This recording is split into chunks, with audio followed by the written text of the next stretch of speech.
میں ایک قبرستان میں ہوں، تو یہاں پہ جو ہے نا، انہوں نے بڑا اچھا انتظام کیا ہوا ہے، یعنی صفائی ستھرائی کا۔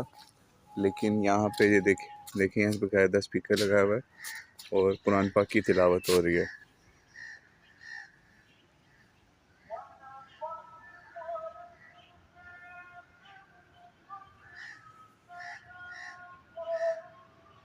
جی، سن لیا آپ نے قرآن پاک کی تلاوت؟ اور ان مردوں کو تلاوت سنائی جا رہی ہے قرآن پاک کی، اور مردے بھی ہمیں لگتا ہے جیسے پکار پکار کے کہہ رہے ہیں کہ خدارا یہ تلاوت، یہ قرآن ان زندوں کو سنائیں جن کے پاس وقت ہے کہ وہ اس قرآن پاک کے اوپر عمل کر کے اس قبرستان میں آئیں گے تو ان کی قبریں جنت کے باغوں میں سے باغ بنے گی۔ تو کاش یہ ہمارے لوگ مسلمان سمجھ لیں کہ جنہوں نے قرآن پاک کو مردوں کی کتاب بنا لی ہے،